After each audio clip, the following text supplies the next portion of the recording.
Aloha, it's the Real Ones. I'm Lisa Jones. I'm Goldyn Duffy. Hello. And we are so excited today. We have a special guest.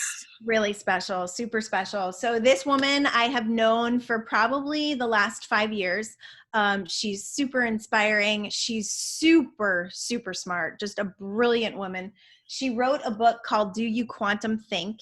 And it was, one of the springboards for my book, Quantum Speak, just reading and understanding what it is to be a quantum thinker.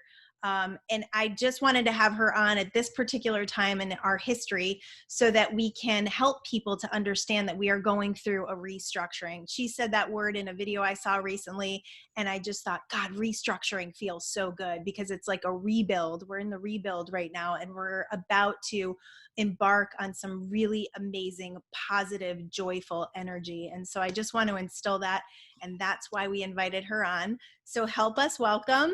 Yes, Dianne Collins. Here we Yay! go.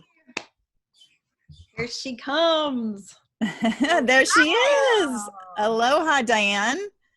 Aloha to you and to Lisa and to Goldyn. I just love you both. I love your show. Oh, thank you. I'm here with you. Thank you. That's an honor. You missed the amazing introduction that Goldyn gave you, but she is just such a fan of yours and such an inspiration. And so we are thrilled that you are here with us to give our audience that inspiration, because at this time it's all about restructuring. Goldyn said she heard you say that word a few days ago or recently in a video, and it just really struck a chord. And that's exactly what's going on right now. And so we want to help people figure out how to restructure in this time. So what are your thoughts on that?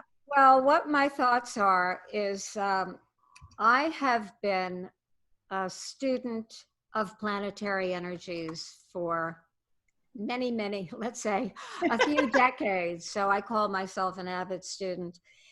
And so I look at what I call the energies of the time. And that's what you heard me talking about, Goldyn, right? Yep. Because yes. I had this video. And anyway, and so there are many energies because we're in a cyclical universe. So there are overlapping cycles. And I heard you mentioning on one of your shows about Mercury retrograde.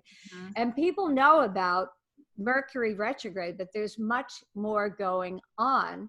And particularly in 2020, well, it's been going on for a while, the restructuring. But I like to think of it as divine source uses the planets to point us in a direction. Mm. And so when you tune into these energies, then you don't get scared. You don't, for me, I don't worry. I mean, life is scary, right? Mm. Every day we wake up and there's a new occurrence. Yep. But, and this year in 2020 was predicted by many of the people who do such things and do such readings, that it was going to be the pivotal year. Everybody's been talking about, the great shift for so many years, but this was going to be something extraordinary. No one knew exactly how it was going to happen. Mm-hmm. And of course, we've had the catalyst of COVID. So when I look at that, we're in a period of restructuring. It actually started in 2008, about exactly the same time that President Obama was elected. And what is it? Let me just say the astro part of it. Is that okay? Or is that? Yeah. Okay. So that was Pluto, which is the furthest most planet around the sun in our solar system that we speak about. Okay. That it takes the longest, so it has long cycles. So and it's considered the planet of transformation and of digging up what needs to be revealed so that we can make it better. So when it's the transforming to a higher place. So what happened is Pluto in 2008 went into Capricorn. Capricorn rules the systems and structures of a society. It also has to do with the status quo. And so some other, without getting too deep into it, but So I've already, I'm aware of this and try to work with people. My book doesn't have astrology in it, but I do talk about these energies of the time in all of my work, because the idea is, how are you going to be with the energy? So if you know that we're in a time of Capricorn rules, corporations, governments, all societal structures, if you know that we're going to be in a time where we're going to be restructuring, and from a quantum think perspective, it's that, all of our institutions, at least in the Western world, were born under thinking that started in the 17th century. So it's called, scientific materialism or whatever. Only physical matter is real, the scientists said. So Yep. all these things have reached their pinnacle of effectiveness. So that's what I want to say to start off, to say, feel better about things, because we're supposed to have this disruption going on. And we're supposed to have these injustices, inequalities, things not, whatever is not working. It's supposed to be that way right now so that we can make the necessary adjustments. Now, we can take that on a collective, and it always comes back to us as individuals. So then you look in your own life, because what do we have total command over, right? More or less.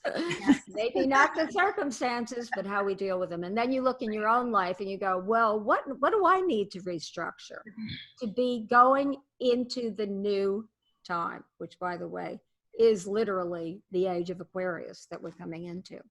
Interesting. Wow. Fantastic. So, so it's funny because I pulled your book out and I was like, oh, I have her book, but I don't have the cover on it. But look at this thing. Like, I've read this thing like 6 times. I mean, send you a new one. But I know, but I opened to this, and I have it marked in here because everything's highlighted, but it was from the old worldview of separation. We tend to see an unexpected event as an interruption or an obstacle along our path. From a new worldview of wholeness, we look deeper to see the wisdom in the seeming obstacle showing up, knowing it is part of the whole picture and realizing there is value to be gleaned from it. And I thought that was like the perfect thing. Did you just open to that? I just opened to it. So. Well, here's a quantum occurrence just now, because I thought today, I knew I was coming into the conversation with you both. And everyone in the conversation with us, past, present, and future, right? It's all one beyond time. But anyway, and I thought, I have to ask Lisa and Goldyn to just open the book anywhere, because that's it. And there it was. I didn't even have to say it.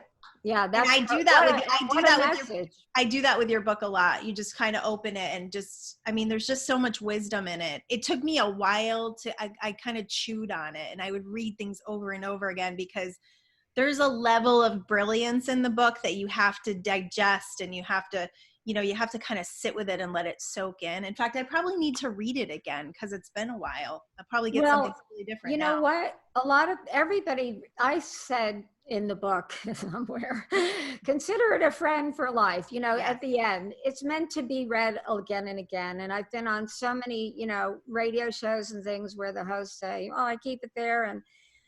And I just feel grateful. Let me just say, I look at it and I think, who wrote that? No, I do. You ever have that with your own work? Do that too. Oh, yeah. Said that. Right. That It's was really smart. I had a friend send me a picture of a page, and they said, this might help you. And so I read it. I'm like, oh my God, this is brilliant. I'm like, where did this come from? He's like, it's at the end of your book. I'm like, what? I don't even remember writing that. It was crazy. And this is an important message right now in terms of restructuring. And I could name other energies too, but this is so important. That's so funny, Lisa, but that's how I feel. But I was going to tell you, Goldyn, Alan, who's my partner in all things life, marriage, everything, for 30 years and in business, and one of our spiritual practices is he reads aloud. We read together after breakfast something from a spiritual something, usually from one of the masters who you would consider a spiritual master, but then after we read sometimes from Do Quantum Things. So he said, let's read it backwards this time because, we never get to the end, but we've read it so many times. And we also do that where it's called in science non-locality, where why does the intuition work so well? Why do we have these quantum occurrences, like these synchronicities? Yeah. Because we're actually in this infinite mind that we're connected to. So when we have an intent to get the right message, you open it and there it was. But anyway, getting back to what Lisa was saying, this is important for everybody, that one of the energies of the time, and this started several years back, but again, energy is wave-like. And so it's not like thought is like a particle, energy is wave. And these things hover and they stick around and they evolve. And so, and they're very specific, these energies. So one of the energies of the time, let me just say the 5 that I had in that video because it'll just make things easier. So one is restructuring, the big, big, big one. The second one is new identity. And what that means is we've been asked to express ourselves in a new way. It doesn't mean you threw out everything you've done, up until this point in your life. It means whatever you've built, however you've evolved yourself, the good, the bad, the ugly, and the sublime, now it's time to express it newly. So that's the second one. The third one is passion, doing what you love. And that gets back to, I want to get back to the wisdom that channels through us. Yep. And the fourth, let me just say the other 2, because otherwise I won't feel complete. What are they again? Oh yeah, how could I forget? One of them is, I could say, the age of Aquarius, which is really, we've heard about it since the 60s song or whatever, but it's really coming in December of this year. It's already started, but again, this age is like, it's a 25,000 year age. And then in a shorter term, it's a 2,500. That has to do, but let's just say a new cycle of 20 years is starting December 21st of this year. And it's Jupiter and Saturn coming together. They form a 20-year cycle. And that guides everything that's going to be being developed. But it's the first time in 200 years, I'm getting too detailed here, that it's in air signs. And what is air signs is all about communication and thought and thinking. And Aquarius is considered like a genius of the universe. Everyone has every sign in their chart, by the way, because it's ruled by Uranus, they say now, instead of Uranus. Okay. Right. Whatever. Okay. I didn't know that. Uranus, which is rules the airwaves, the internet, everything that's electrical, inventive, genius, the unique. So, and then the fifth one that I mentioned is higher consciousness. We're in an age where we are supposed to be going to a higher consciousness, awakened thinking. Okay, so I got that wrapped up. So now getting back to what we were saying. So what does that mean to everybody in this conversation? Look and see what wisdom is coming through you. Because, a lot of times, I heard you saying, by the way, Goldyn, I thought that it always scares me when I hear this, but you said in one of your shows, well, if you have an idea to do something, then you better do it or somebody else will pick it up, right? It's all one mind. So that always scares me because I have so many ideas and I don't have time to get to it. But it's right. You think, well, somebody's going to steal my idea, but it's not really. But anyway, and so, but you think and then people read things and they go, oh, that sounded like what I read in Buddhism or the Vedanta or this or that. Yeah, because it's universal truth. but how it gets expressed is infinite ways. Yes. And every single one of us has our unique way. So that would be one kind of restructuring, at least, that it's like taking who you are and taking who you are seriously, not somberly, so that you say, wait a minute, I've got to get my wisdom out, because that's what I'm being called upon now to do in this era. So what do you think about that? I love this. We're both beaming because this conversation is probably our most favorite conversation that we ever have. And it hits the nail on every single head. And I want to say that as far as why we started the Real Ones was because we had these incredible conscious conversations and changed each other's lives. And we thought, gosh, we should let people in on these conversations because they're really good. And we didn't want to come across as these gurus who knew everything. We wanted to come across as people who can empower other people to start listening to their intuition, to going within, to working with your feelings and your emotions so you can become awakened, so that you can find that voice. So that is the complete foundation of the Real Ones right there. And the reason why we named it the Real Ones was because we're so tired of coaches and different industries telling people that they're not good enough. Like, our message is, you are worthy, you are valuable, you are loved, and we want to see you soar. And we're going to give you all the information to awaken that piece of you, but you already have it inside. Yeah, well, I am right there concurring. I want to hear also what Lisa says about this, but it's like, and I would add to that list of, and you're needed. Yes. I mean, at the end of every show I've been on, and they say, and what, do you have any, words, right? Finishing words or whatever, final. I said, yeah. Start looking at your purpose. And there are very big clues, and one of them, of course, is our intuition is probably one of the most intent, is always, but intuition, one of the most, what I call, important of the 5 faculties of mind to develop right now, because there's so much clutter. But anyway, but you're needed. It's, this Capricorn, and this year, why all the astrologers 2 years ago, they were going, oh my God, in January of 2020, it's going to be something big. Because there are all these planets in Capricorn, and it's structure, and it's the status quo, and challenging the status quo with the Uranian energy and Aquarius, and that's what's going on. So the old coming across, challenging the new, and I mean the new challenging the old. And the idea of the Aquarian age is, and the symbol of it is the water bearer, like serving humanity.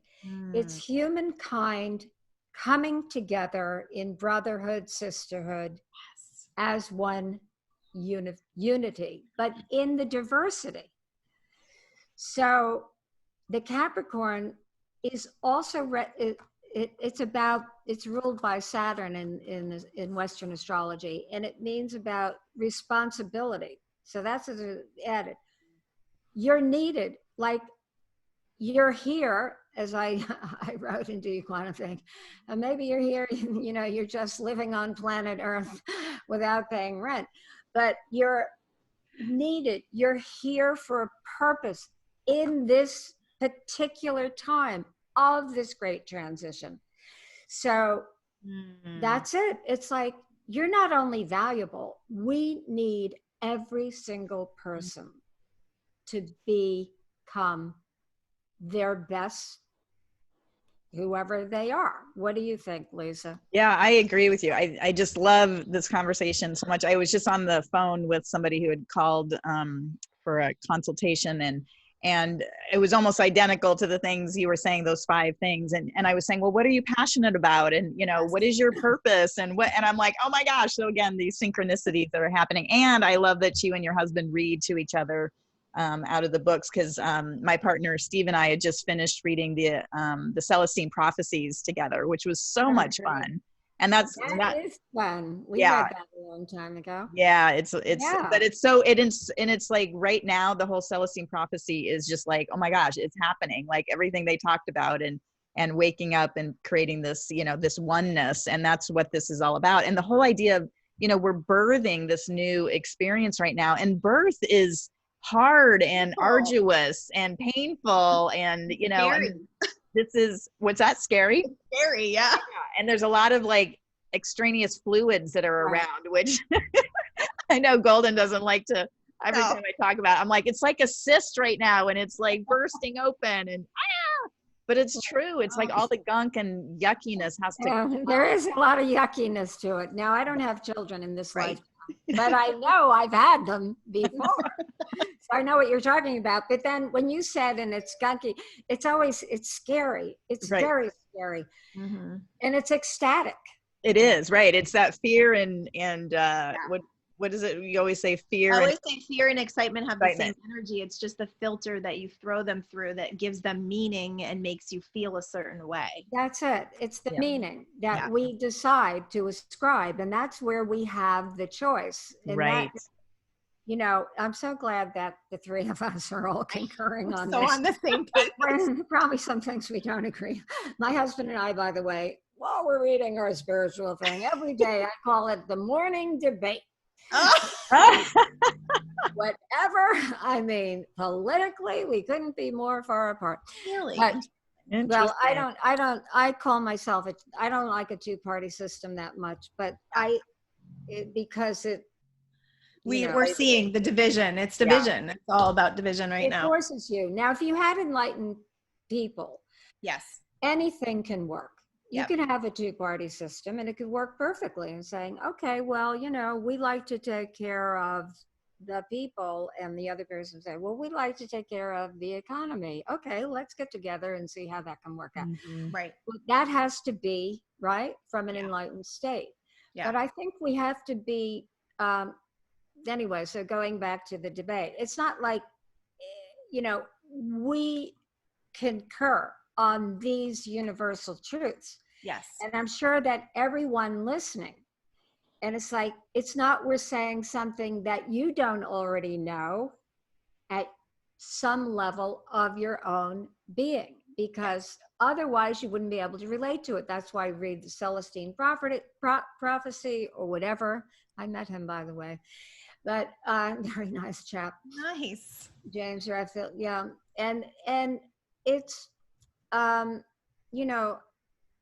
we don't have, the whole beauty of it is we don't have to agree on everything, but we can recognize universal truths and then bring, again, going back to what we're each passionate about, bring it to the party.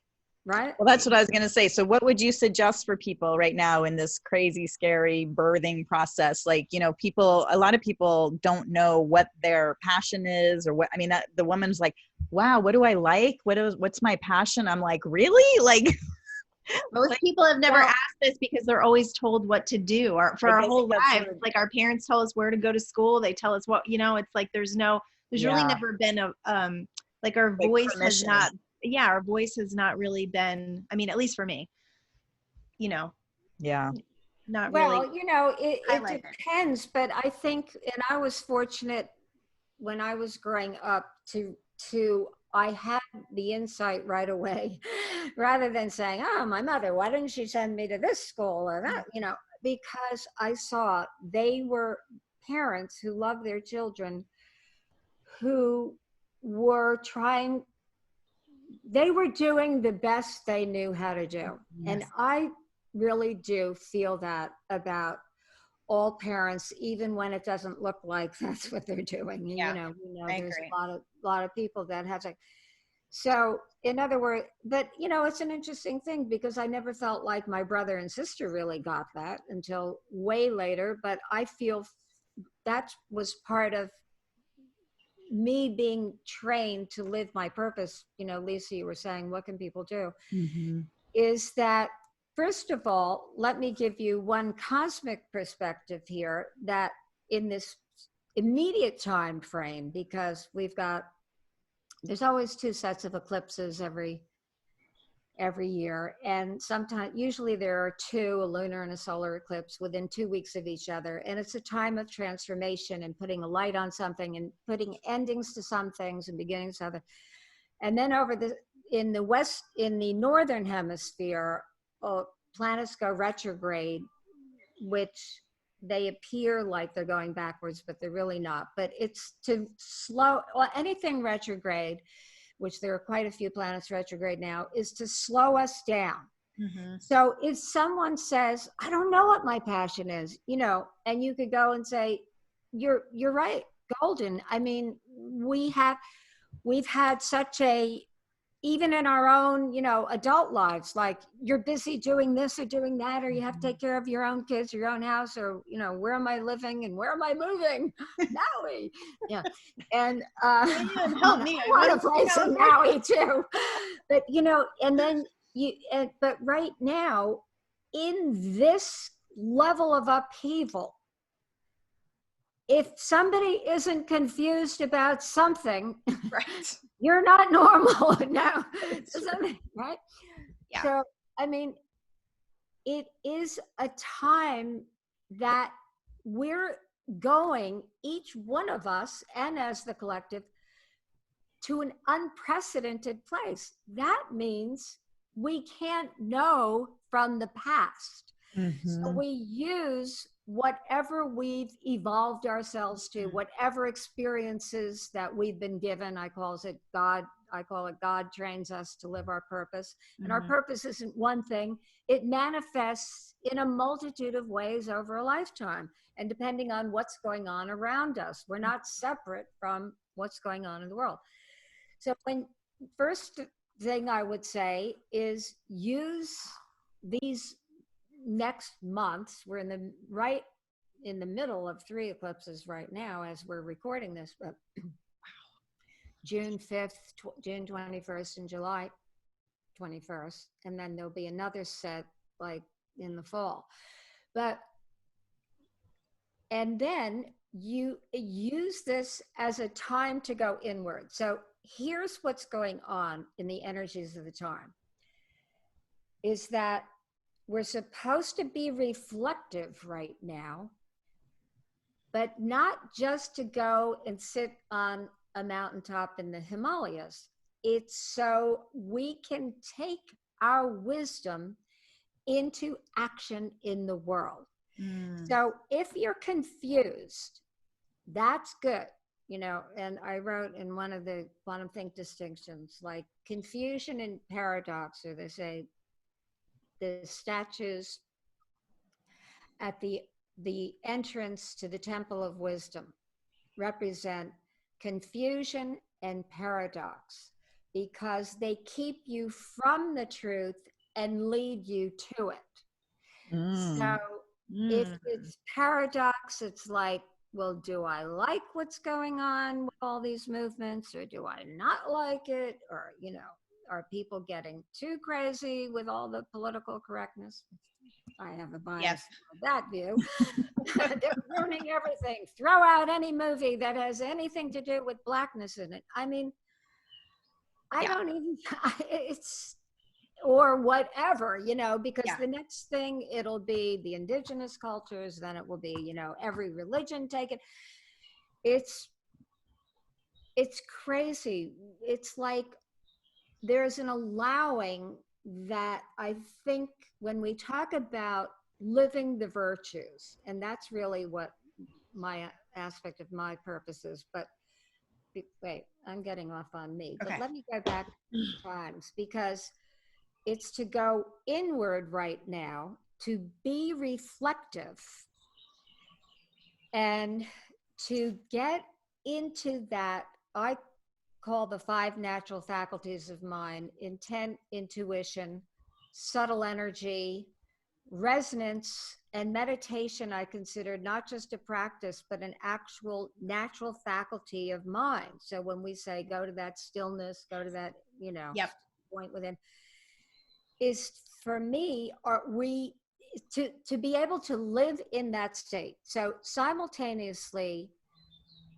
you are the watcher, like in the yogic sense, and you are the actor in this play of consciousness at the same time, which is great, because the more awareness you have from that meditative faculty, the better connectivity you have. So the better your intent works, because there's no static on the radio of your being. The better your intuition, you can tune in more easily.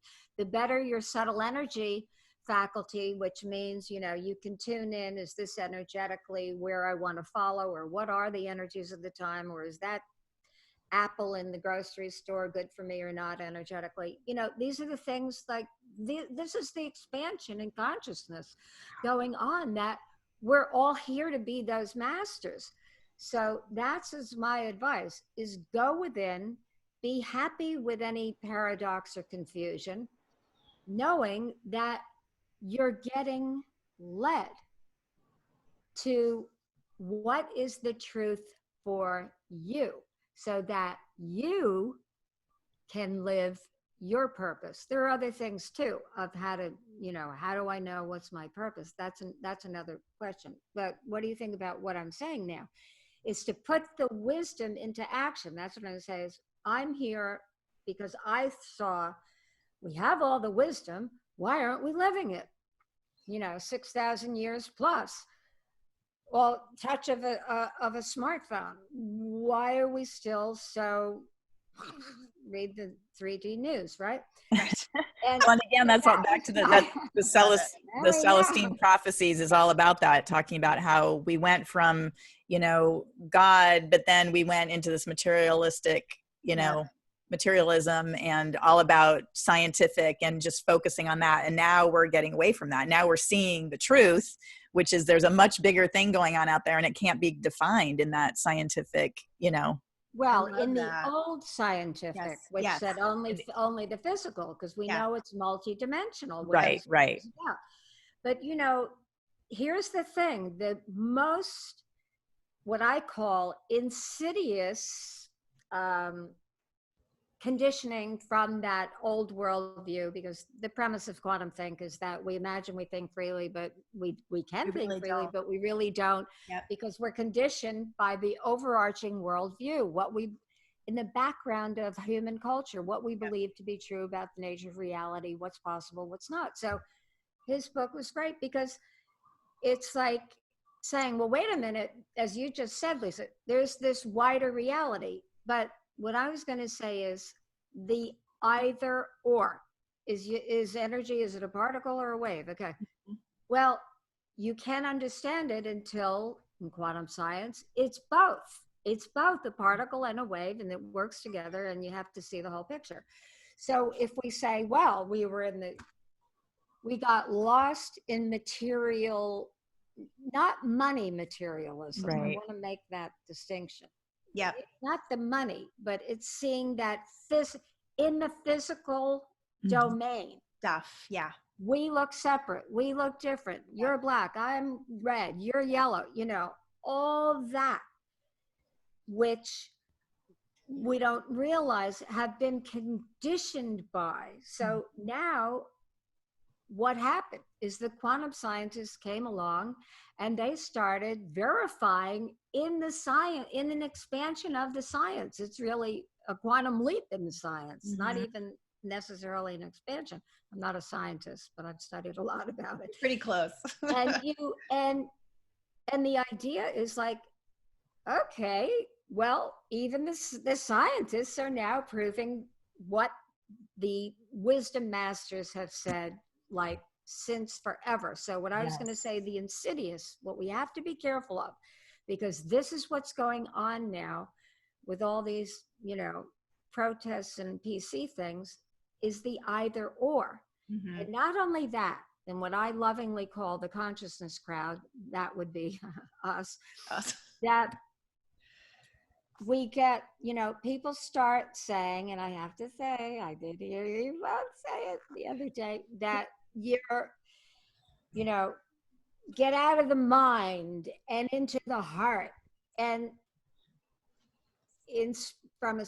the spiritual masters say, well, when I use mind, I don't mean the cognitive left brain, click, click, click, that conceptual, which is very important, the conceptual analytical part of us that only deals like in concept, you know, all these multidimensionalities as a concept. No, to have that be fully realized.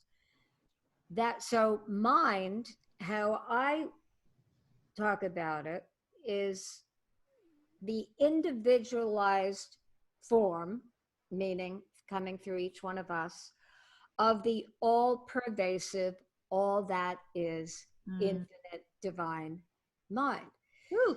So, yeah, think about that, because so when I hear somebody say, "Oh, get out of your mind," you know, forget the mind and come into the heart, and the mind is different than the brain. So when scientists, again, in heart math, and they talk about how you know, the heart is more powerful energetically, it directs the brain, and then the brain directs everything. Okay, that's in the physical energetic. But in this, from the spiritual traditions, who say that the mind is located in the heart. So you think about the chakras, right? The center is the heart, and it's like the connector, right, of the lower, right, the earth and the heavenly. And I don't know what I'm saying, babbling on, so stop me. But anyway, the point. It's good. I like that. No, that was a really interesting analogy when you think about the connection between, you know, it's right there in the center, and that's what connects you to, you know, wisdom and connects you to your physical experience as well. I have something I want to touch on. Maybe this will be like the last thing that we talk about, because this is super important. This is the one line from your book that really, it's still with me today. I think about it often. And actually, Michael Bernard Beckwith has talked about this in Spiritual Liberation. And it's about where your money comes from and how it doesn't come from what you do. It comes from source. It comes from God. So when you start to have like a true foundation of faith in that, like, you're never going to be broke or poor again, because you've got this foundation of faith that knows that you're always taken care of and you're always supported. So can you talk to that? Because I know we've got a lot of listeners who, you know, there's been a lot of transition with finances right now. And for me in my life, the financial piece of that, when that came together, that's when I started to really experience joy. Probably before that, because you have to have the joy first before that actually transitions. So I'd say I went through some struggle and found the joy, I think, in that financial realm before it actually transformed, and I don't have worries about that anymore. Well, that's the first thing and you know, I talk about money through the 7 dimensions. So there's a lot to say about this, but don't let us leave without me saying something very practical that, you know, I did a video 28 episode video course, and it's on 4 different topics, but it's all a mastery. One of them is about mastering a conscious relationship with money, which you may not know about this, Goldyn. But anyway, you're always so perfect in what you bring up, because that, you know, the first thing is, I've had on my refrigerator some magnet thing there that I wrote on for, I think, I don't know how many years. I should dust it off. But it says, "My being is my sustenance." And this is what Michael Beckwith is talking about. And I actually read that in a book, can't remember what it was, a long, long time ago, from this Australian writer. And that hit me too. My being is my sustenance, and meaning, we were talking about that connection to all. That's where everything comes from. Because and this comes back to purpose too, Lisa, because if you think everything, okay, let's say divine created, I don't know, everything, but let's say souls, okay? It's just a way of thinking about it. And then the souls evolve through different incarnations. if you believe in such things, which I do. It's not a belief, it's a knowing.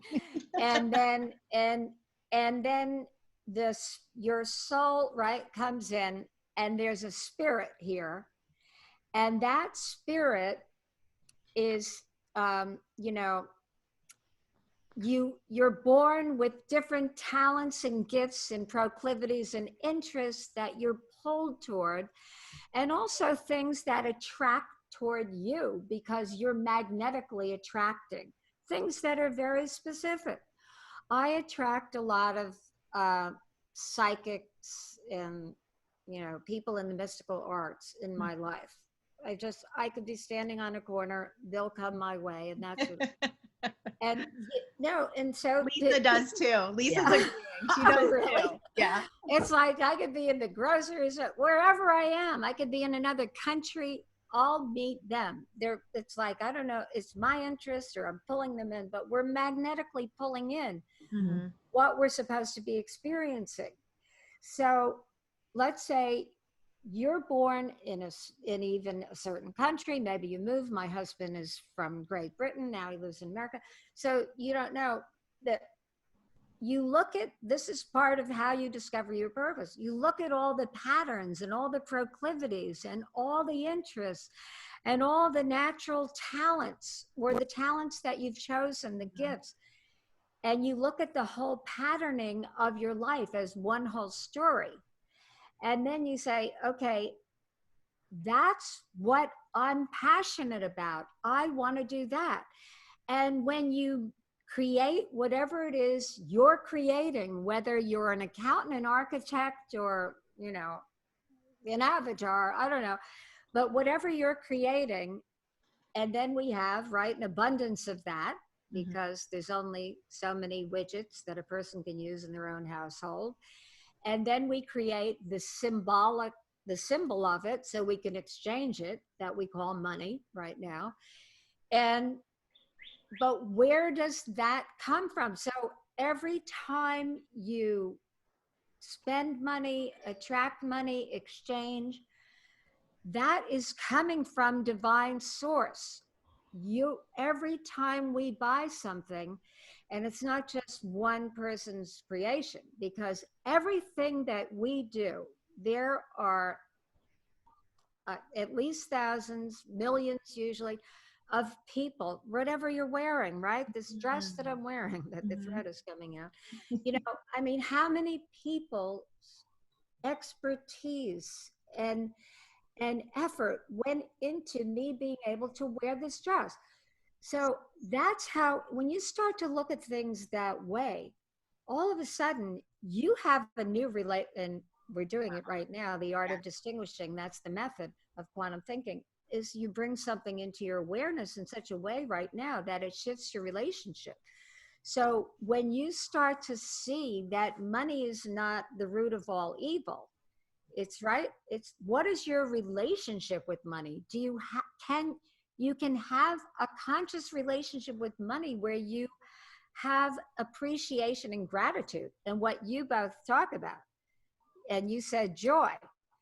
You have, wow, I so appreciate, and this is a statement of intent that I often offer out to people who maybe don't have money, and I've been there for sure myself, that you can create the intent as a context to live from, that I'm thrilled about how my relationship with money is evolving.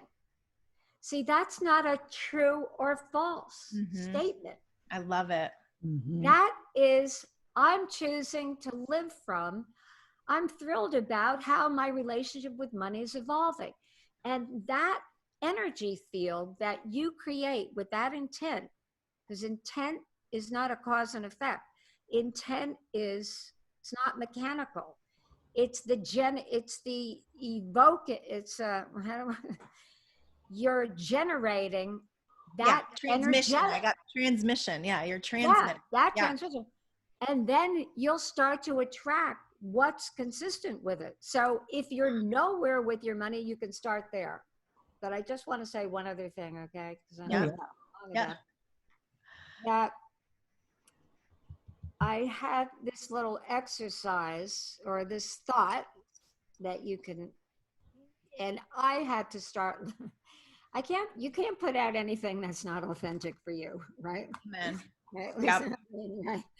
Otherwise, what are we doing, right? So Agreed. it's always the transmission, and it has to be from something from pure source. Not like I've mastered it or you've mastered it, but that you've experienced it in some way. Yes. That's right. The Yep. real ones. Yes. That's the authenticity, which I call the attribute of our time. Authenticity. Everybody wants it. So, wait a minute. I lost my train of thought. Oh, the three things. Exercise. Yep. The relationship with money. It's a relationship. So it's not just, do I have money? Do I don't have money? It's like, I ask the question, what do you want from money? And what does money want from you, from us? Mm-hmm. That's what I mean. And I've had to think about, I better start living this myself, because what do we want from money? We want prosperity, security, and what's the other thing? Freedom. Yes, freedom. Freedom. That's right. Yeah. This is great. This is like having like a double alter ego. I love it. This is so good. It's like, good. I can't remember, Lisa. Tell me, what was I? Text us. We'll give you the answer. But okay. So what we want from money, and you know, that's what I said. So you could make up your own. But that was it, right? Freedom, prosperity, security. What does money want from us? That's a great question. Right? Appreciation. I offer three things there. Yep. Appreciation. Now that's a double entendre, because one is to appreciate, like, yeah, I really appreciate. Thank you, God, because you had me have these talents that I could do so that I could make money and have the exchange. Yep. Okay. Appreciation. But appreciation, right? Investment. Oh, you're the money person, right, Lisa? I just realized. Right. That you're making it grow. So Right. money wants to grow. That's so appreciation means those two things. Management. Money wants to be managed. So even if you have, 5 cents, take care of that money, right? Because, and then the third thing, and again, anybody could make up their own set of distinctions. I made this up. Protection. Now, I'd like to know, Miss former CPA that never goes out of you anyway, no matter what you think formally. What do you think about that? Money wants from us appreciation, management, and protection. I think that's amazing. I've never thought of that question before, but I think it's brilliant. And I think all three of those things are things that money does want. And that the more that you can, it is, and I've heard of this before too, creating a relationship with money, because if you treat it horribly, well, then why would it want to be with you? It's just another energy, And so if you view money as energy rather than as, this pile of, $100 bills or bills, you realize, that it's a living, breathing experience. That's it. Exactly. And you see, that's where, when I say we're here to go from knowing the wisdom to actually living it, being the embodiment. So you just said it perfectly, because everybody goes around saying, we're all know-it-alls, right? We all have a know-it-all. You remember the know-it-alls part, Goldyn? Yes. Right. I think about that a lot, because that portion of the book was all about questioning. If you act like you know it all, you're never going to learn anything. So it's opening to being like, well, maybe I don't. Maybe I need to consider other things instead of being closed off. And I've met a lot of people like that are no longer open. They won't listen. So you can't absorb any more wisdom. Isn't it true? Like the PC thing that's going on. And I know some of my best friends, my husband, they don't want to hear another point of view. Yeah. Right? It's true. It's true. But when you look at this, and what I was going to say is, and people say, getting dark in here now. that money is energy, right? The consciousness crowd, we all say that, right? That's what I'm not putting anyone down, because that's what I don't like. I say maybe there's nothing wrong with us. We're just at a point in evolution where we're taking this leap. Yay. But so I'm like total optimistic, love everybody, even though sometimes I don't.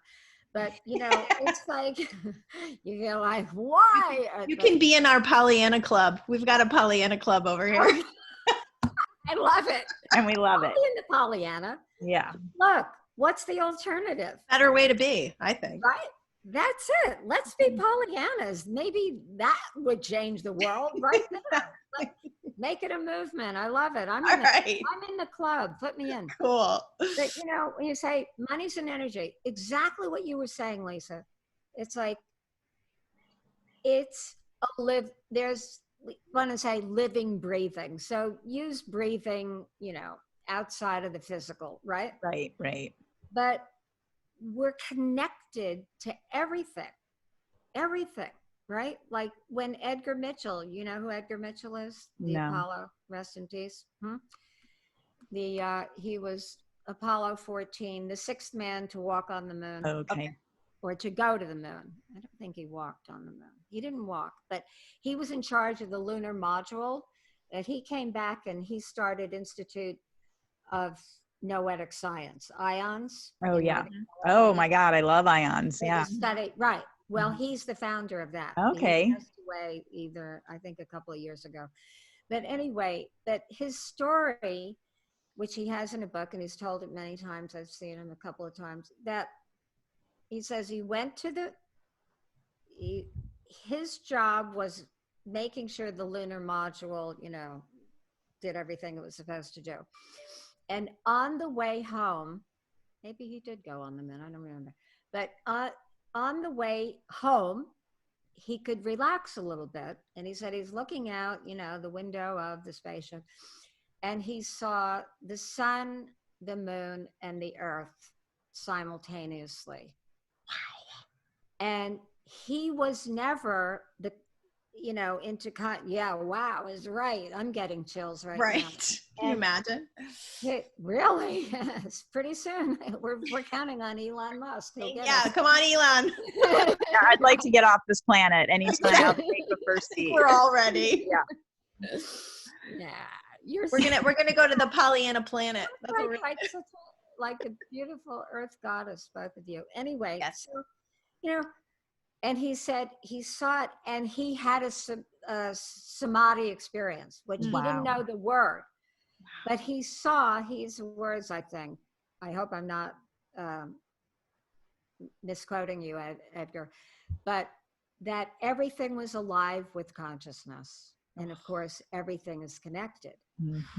And he's got that unity. And he was an engineer scientist, so he didn't know what was that experience. And so he came back to research what was that experience that he had. And then he came across, of course, the Indian Vedanta stuff. So he founded IONS because he wanted to have a scientific investigation into the nature of consciousness. That was his fantastic. Story. So when you think that everything is alive with consciousness, right? Because you don't need a scientist to tell you or us to tell you. You can experience it yourself when you go in that quiet, staring at the moon or whatever on a nice night. And you realize, getting back to money, what you said. Money, we have to take care of it. And appreciate it. And so that's what I had to up my game that way. And I really upped it, and I learned so much. Goldyn, what you're saying, like, you think you're a know-it-all and, okay, money, I have an accountant or whatever. But when I started really looking into the details of financial management, and I'm no expert like you are, Lisa, but I learned quite a bit about things that I never really wanted to know about, like insurance policies. You know, here's the money, I don't care. And then I started studying everything. So now, you know, I talk about looking, what lens are you looking at life through, right? And I started thinking about this a couple of months ago. And I do these like self-inquiries, which I'm sure you both do too. And maybe everybody does. And I started thinking, okay, we all have a lot of lenses, but what are my primary lenses? And the first one is this spiritual, you know, my goal in life, spiritual liberation, self-realization, however you want to call it. So always looking through that. So when we look at what's going on in the world, I see it that way. And sometimes people say to me, oh yeah, you know, your vision, it'll come in about another 10 million years. I say, well, you have to start somewhere. Right. I choose to see it that way. Yes. But mine is spiritual quantum thinking, of course. I see it through that lens. I see it through the energies, planetary energies, because I like to be a master of you know, my own master of energy, subtle energy, energy cycles, manifestation, all that, resonance, right? Vibration. So that's the third one for me. And then I have two others, and one of them is financial. I call it financial news. Like right now, I'm really into the stock market. I wasn't before because I was working on my business. I still am working on my business, but then all of a sudden I became very interested. Yeah. And you learn so much. I want to know what you think of it. And then my fifth one is technology. And Ellen and I belong to a high-tech entrepreneur group where we are not, it's like we say, why are we in that group? Called Abundance 360 Digital by Peter Diamandis. Do you know who that is? No. Well, he's unbelievable. He's named one of the 50 top leaders in the world by Fortune magazine. You don't hear about maybe him so much, but he is famous. But he's brilliant. He lives in Santa Monica. Every year he has this Abundance 360 conference. And he opened it up. You had to qualify to be in it. So our company wasn't big enough to qualify. But he opened it up to entrepreneurs around the world, Abundance 360 Digital, where we watch it every year. We've been doing it for 3 years. In live stream, it's 3 days. We don't do anything else because he'll bring like, you know, the guy, his name is Astro Teller, who's in charge, the head of Google X, you know, like all like the top people in 3D printing, you know, wow, you know, what do you call it? Autonomous cars. I mean, every one of the new technologies is a very important topic. Definitely. That is changing the restructuring. So that's my fifth one that I look through that. So, and it's very interesting to take. So for everybody, as you're figuring out what you're here for and going to your next place with it, to look to, it's an interesting question to say, well, what lenses am I looking through? I love it. To experience the world now. I love it. Yeah, and that's beautiful. You can always expand it, but I mean, at least if you distinguish what you're looking through, then it helps whatever you're trying, you know, whatever you want. The most important thing, you know, the opening question of quantum thinking is, what do you really want? Exactly what you asked your client. Wow, that's amazing. Well, thank you. This is God, Diane, this was so good. This was such a great conversation. Is there one final thought that you want to leave the listeners with that, you know, is just? Well, I would say that, yeah, I do. Of course. But thank you so much for letting me talk so much, because I love hearing you guys, and I'm the guest. And well, it's an honor to hear your wisdom. You are such gracious hosts. I really appreciate that. And I just really, you know, it's amazing that right, you can love someone And of course, I didn't meet you until recently, but I already loved Goldyn, even though we never met really met or even talked, right, Goldyn? right.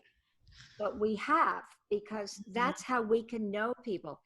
But the thought that I want to leave people with is that if you think of the virtues, I'm thinking of the Dalai Lama because he says it every day on his tweets. But, you know, when you think of the virtues of compassion, love in the highest unconditional sense of who we are, each are, and what holds everything together, love, kindness, meaning kind-heartedness, joy that a baby is born, right? It's just bliss. Not because, I'm not talking about you when you have the baby, but I mean just the bliss of being alive, that we are that, and we can connect to that. And maybe the most important thing now is compassion, which is looking at whoever you're looking at, whether, you know, if people they label themselves, I don't like to label, if you're a liberal, a libertarian, a conservative, or this or that and the other thing, that you can have that. I'm not saying anything against it. It's not my choice, but to be able to have that, maybe there's something that I could see newly here, what you were saying, Goldyn, when we were talking about, and to have real compassion for whoever it is. If it's Donald Trump, which I find very few people have compassion for, but is he left out? I mean, whether you like him or, you know, you don't like him, and people have a problem with his personality and his emotional, whatever, but can we bring it, you know, I'm here for number one, right? For mastery. That's my goal here. If you have an intent for mastery and you really want to live those virtues, we have to bring it to everything. Absolutely. Yeah, that's so important. That's a beautiful ending point here, to send compassion out to everybody that we encounter. And there's a reason when we cross somebody's path, there's a reason we're crossing their path. And so instead of dismissing them because you have a reaction, you know, how about looking at and releasing that reaction and just have compassion for whoever they are, and ask the question, oh, this is interesting. I wonder why this person's crossing my path. Because maybe it's there, maybe that person is there to reflect to you something that you need to master, something that you're working on, something that you're still opening up to, you know. I mean, I've got emotion and chills as I say that. Everybody here on this planet is here for a reason, and you know, we should have. What do they say the root word of tormentor is mentor, right? I never heard that. That's good. There you go. There you go. Oh, I love that. Dianne, I would love to invite you to share anything on our page. I just love your wisdom. I love the planetary. I love blaming stuff on the planets. I do it all the time because it's take responsibility for that. Mercury's in retrograde. You know? I love that, but I love the wisdom of taking the energies of the world that we're living in and using them for our benefit. Right, you use it to absolutely. And I just say one thing about that, because what you're saying is so important, Goldyn, that there, and you know, the mother of astrology, they say in astrology that the planets impel or compel. Anyway, the point is, it's not it's not a prediction. It's a tendency. Right. And so, you know, it's good. We love to blame it on Mercury retrograde. But the point is that we're transcendent beings. So I always say astrology is still in the dualistic realm. Right. Until you get to that higher consciousness where you are choosing. So whatever and getting back to the point why I think you invited me here, which I'm so grateful for, that in this time period, whatever is going on, that even if it's negative, and I like what you said about that, because you think about the tormentor and the mentor, in this time period, we can use any energy to our advantage. And that's not a selfish thing. Mm-hmm. That's really for humanity. Yes. Because when you take that energy and you say, okay, well, there's a lot, what's going to be going on? There's a lot of, anger. Yeah. Just something simple. You say, how can I use that? How can I, not that you should be angry, but that you can take that intensity and put it into something positive. So that's where we have the choice. When we put ourselves in our enlightened state, and we all have it, we put ourselves in that awakened state, and that's where we can choose, regardless of circumstances. I love it. Beautiful. Thank you, Dianne. place to end. Thank you so much, Thank Dianne. you so Love much. you. Yeah. And we're happy that you're a part of the Real Ones, and Thank you. whatever you can do to And the Pollyanna Club. in the Pollyanna. Yes. I love Yes. Pollyanna. All right. All right. We love you all. Thanks for being Thanks with us. for listening. Aloha.